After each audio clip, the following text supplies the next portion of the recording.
दोस्तों इस वीडियो पे हम बात करने वाले हैं 12th केमिस्ट्री का एक बहुत ही ज़्यादा इंपॉर्टेंट क्वेश्चन का सॉल्यूशन के बारे में, जो कि यहाँ पर आपके सामने है प्रश्न। प्रथम कोटि की अभिक्रिया के लिए अर्ध आयु काल का व्यंजक दीजिए। इस तरीके से क्वेश्चन आएगा। तो देखो आपका एक प्रश्न और पूछता है, यानी कि प्रथम कोटि की अभिक्रिया के वेग स्थिरांक का व्यंजक। और अगर आपका वेग स्थिरांक के बारे में नहीं पूछेगा तो फिर क्वेश्चन आपका अर्ध आयु काल के बारे में आएगा। तो हम लोग प्रथम कोटि की अभिक्रिया का वेग स्थिरांक कर चुके हैं। अर्ध आयु काल का चलिए मैं बता देता हूं, बहुत ही इजी तरीका इसका है। यानी कि अगर आप सिंपल तरीके से समझ लोगे ना तो आपको एक ज़्यादा से ज़्यादा 2 मिनट में ये पूरा का पूरा व्यंजक आप समझ जाओगे और कभी नहीं भूलेगा। ऐसा तरीका आपको मैं बताऊंगा। तो चलिए भाई, सबसे पहले इसको समझने के लिए हम लोग इसका परिभाषा को जान लेते हैं, फिर इसका गणितीय व्याख्या यानी कि जो डेरिवेशन है उसको हम लोग समझ लेंगे। देखिएगा, इसकी परिभाषा है वह अभिक्रिया या अभिक्रिया का वह समय जिसमें किसी क्रिया कारक की सांद्रता उसकी प्रारंभिक सांद्रता की आधी रह जाती है। अथवा देखो, अगर आपको ये ऊपर की लाइन समझ में नहीं आ रही तो आप यहां से देखना, अथवा से, ठीक है ना। अथवा वह समय जिसमें कोई क्रिया अर्ध पूर्ण होती है उसे उस क्रिया का अर्धायु काल कहते हैं। और इसे भाई साहब टी हाफ से व्यक्त करते हैं, यानी कि इस टाइप से आपका टी 1/2 सफिक्स में लिख देंगे तो यहाँ पर हो जाता है अर्धायु, हाफ एज जिसे बोल सकते हैं। जैसे मान लो कि आपका कोई रिएक्शन है या कोई अभिक्रिया है और अगर वो अभिक्रिया आपकी पूरी हो रही है 1 घंटे में, ठीक है ना, समझना। मान लो कि जैसे आपको पता ही है कि जो आपका अभिक्रिया होता है, अभिक्रिया में कोई आपका रिएक्टेंट होता है यानी कि आपका अभिकारक होता है। और ये अभिकारक कुछ समय बाद, यानी कि जो टाइम लगता है यहाँ पर, कुछ मान लो कि टाइम लग रहा है, तो जैसे कि टाइम आप जो है अभिक्रिया पर डिपेंड करता है, उसको हम नहीं बता सकते। तो ये अभिकारक हमारा प्रोडक्ट में चेंज होता है, यानी उत्पाद में चेंज होता है। लेकिन कब चेंज होगा भाई साहब? जब उसमें कुछ टाइम आपका लगेगा, ठीक है ना।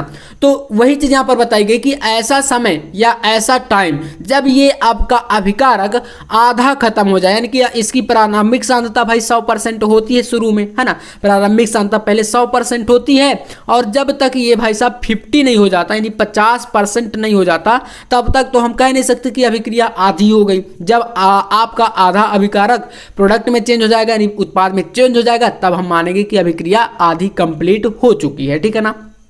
तो इतना आपको क्लियर है। तो बस इतना ही होता है रिएक्शन में कि भाई अभिकारक हमारा उत्पाद में चेंज होता है। और जितना मतलब जैसे कोई भी आप चीज़ समझ लो, एक एग्जांपल के तौर पर और दूसरा चीज़ समझ लो। मान लो आपके पास 1 लीटर क्या है भाई? पानी है, ठीक है ना। 1 लीटर भैया क्या है? हमारे पास पानी है। तो 1 लीटर पानी को अगर आप चाहो कि इसकी प्रारंभिक सांद्रता हमारी 100% है और इसको हमें ख़त्म करके भाई साहब 500 ग्राम ख़त्म कर देना है, तो 500 ग्राम तो भाई इसका आधा हो जाएगा 1 लीटर का, है ना। आप समझ रहे हैं ना, 1 लीटर का 500 ग्राम भाई आधा होता है, यानी 50%। तो इसको अगर हम ख़त्म करना चाहते हैं तो इसको हम क्या करेंगे भाई? गर्म करेंगे। तो जब हम पानी को क्या करते हैं भाई? गर्म करते हैं, तो इसका सांद्रता भाई साहब कम होता जाएगा, यानी कि इसकी मात्रा बोले तो कम होती जाएगी। और वो मात्रा जब 500 ग्राम बचेगी तो कहीं ना कहीं जब गर्म करें हम लोग पानी को तो उसमें कुछ टाइम आपका लगा होगा, है ना। मान लो आपका 1 लीटर पानी था, उसको आप गर्म किए तो 10 मिनट में वो क्या हुआ?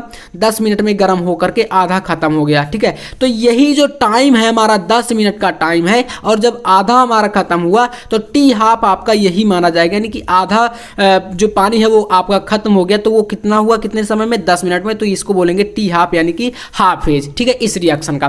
तो इतना आपको समझ लेना है। इस तरीके से भाई साहब होता है हाफ एज या बोले तो अर्ध आयु, ठीक है। तो चलिए अब हम लोग यहाँ पर आते हैं भाई क्वेश्चन पर और इसको अच्छे तरीके से हम लोग डिफाइन करते हैं। इसका पूरा फुल डेरिवेशन कैसे आपको बोर्ड एग्जाम में करके आना है। तो देखो, इसको समझने के लिए आपको प्रथम कोटि की अभिक्रिया से रिलेटेड है पूरा का पूरा टॉपिक। तो आप क्या करोगे? यहाँ पर पहले एक फॉर्मूले को तैयार करना, जो कि न्यूमेरिकल में मैं आपको हर बार बताता हूँ। प्रथम कोटि की अभिक्रिया के वेग स्थिरांक का व्यंजक का फॉर्मूला, ठीक है ना। तो यहाँ पर समझना, प्रथम कोटि की अभिक्रिया के भाई वेग स्थिरांक का व्यंजक का फार्मूला, ठीक है ना। वेग स्थिरांक का व्यंजक का फार्मूला आप याद रख लेना इतना चीज। तो इसका सूत्र जो होता है भैया वो होता है के बराबर, वेग स्थिरांक हम लोग कैसे व्यक्त करते हैं? के बराबर होता है 2.303 होल अपॉन टी और इंटू होता है लॉग, और जो लॉग होता है वो 10 के बेस में होता है, यानी कि इसका जो आधार होता है वो 10 होता है। Log A by A minus x, ऐसे फॉर्मूले को हमने पढ़ा है ना, ये फार्मूला होता है, इसका बेस आपका 10 रहेगा, याद रखना। तो ये जो सूत्र है ये आपके लिए सबसे ज़्यादा इंपॉर्टेंट है रासायनिक बलगतिकी चैप्टर में, केमिस्ट्री में। अब देखो इसी सूत्र से आपका ये डेरिवेशन सिद्ध हो जाएगा। कैसे सिद्ध होगा, तो चलिए मैं आपको बताता हूं। देखो यहां पर आपके पास जो ए है, ठीक है ना, सिंपल सा ए है, वो पदार्थ की प्रारंभिक सांद्रता है, यानी कि जब आपका जो कोई अभिक्रिया के पहले जो आपका पदार्थ था, जब वो 100% था, पूरा था, यानी कि उसमें कोई भी रिएक्शन नहीं हुई थी, वो सांद्रता होती है हमारी ए। तो यहां पर आप लिखोगे क्या, लिखोगे आप पदार्थ की, अच्छे समझना, ठीक है ना, बहुत ही सिंपल है। आपको यहाँ पर भले वीडियो में थोड़ा टाइम लग जाएगा, इसके बाद एक बार समझ लोगे तो आप आसानी से कर लोगे, बिल्कुल 1 से 2 मिनट में। पदार्थ की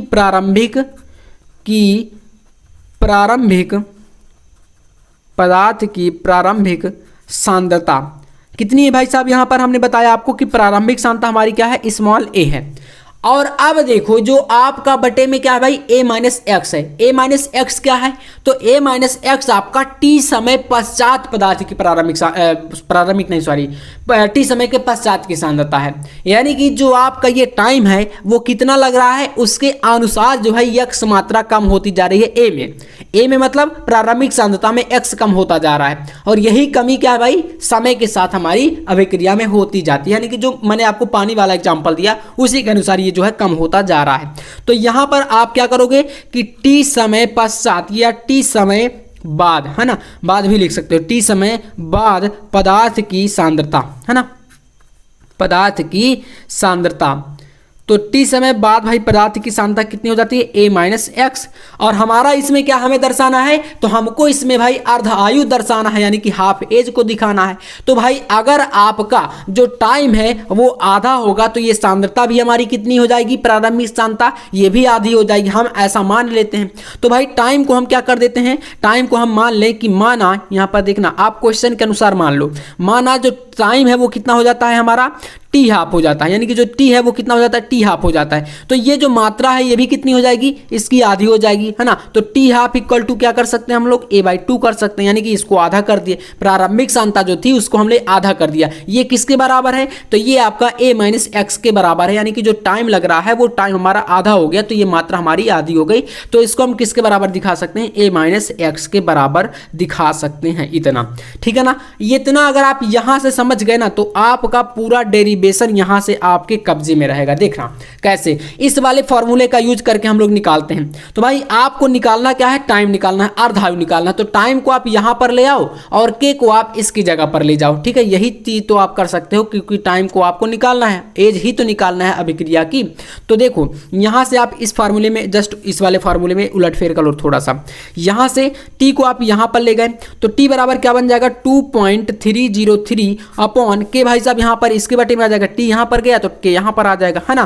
तो टी इक्वल टू 2.303 अपॉन के, और लॉग आपका रहेगा 10 के बेस में, और यहां पर a upon a minus x ऐसे हो जाएगा, ठीक है ना। अब देखना यहां पर कुछ वैल्यू को रखना है, क्या रखेंगे भाई, यहां पर आप रखोगे t बराबर 2.303 अपॉन के लॉग, और यहां पर 10 के बेस में a upon a minus x कितना हो जाएगा भाई, a माइनस एक्स आपका इतना ही रहेगा। लेकिन जब आप लोग यहाँ पर समय में चेंजेस करोगे, जैसे हम लोग समय को आधा कर देते हैं, आधे समय का हमें निकालना है इस क्वेश्चन में, तो अगर आप समय को 1/2 कर देते हो तो जो ये वैल्यू है ये भी आपकी आधी हो जाएगी, यानी a/2 ये भी हो जाएगा, ठीक है। तो a/2 और जो बाई का 2 है, बटे का 2 है वो ऊपर जाएगा, आप जानते हैं इतना तो कैलकुलेशन में आपको आता होगा। तो बटे का 2 जो है वो ऊपर चला जाएगा, a से a कैंसिल हो जाएगा, यहाँ पर बचेगा log 2। और आप जानते हैं कि जब बेस 10 है और log 2 हो जाता है तो log 2 का मान होता है 0.3010। तो देखो यहाँ से आपका क्या बन जाता है, t1/2 इक्वल टू 2.303 अपॉन के, और log 2 का जो वैल्यू होता है वो बन जाता है 0.3010। इतना वैल्यू आप जान जाओगे, log 2 का मान आपका क्वेश्चन में दिया रहेगा या पेपर में पीछे साइड दिया रहेगा, आपको परेशान नहीं होना। तो इस तरीके से आ गया। अब यहां से आप क्या करोगे भैया, आप सिर्फ और सिर्फ क्या करोगे, इनका गुणा करा दोगे। तो t हाफ यानी t1/2 यही है हाफ एज या अर्धायु, तो ये बनेगा 0.693, और बटे में क्या है आपका k है। है। इतना आपका इसका राइट आंसर आ जाएगा और यही आपको करना है। ये होता है अर्ध आयु काल का व्यंजक, ठीक है ना। प्रथम कोटि की अभिक्रिया के लिए, प्रथम कोटि की अभिक्रिया के लिए अर्ध आयु काल का क्या है, व्यंजक है या कंप्लीट फार्मूला है। इतना याद रख लो, ठीक है ना मेरे प्यारे बच्चों। आई होप आपको ये वीडियो काफी पसंद आया होगा और पूरा कैलकुलेशन देख सकते हैं कितना आसान है। इतना अगर आप कर लोगे तो आसानी से आप लोग इसको करके चले आओगे, ठीक है ना। और कर जरूर लेना। मिलते हैं नेक्स्ट वीडियो में नेक्स्ट टॉपिक के साथ, तब तक के लिए जय हिंद, वंदे मातरम।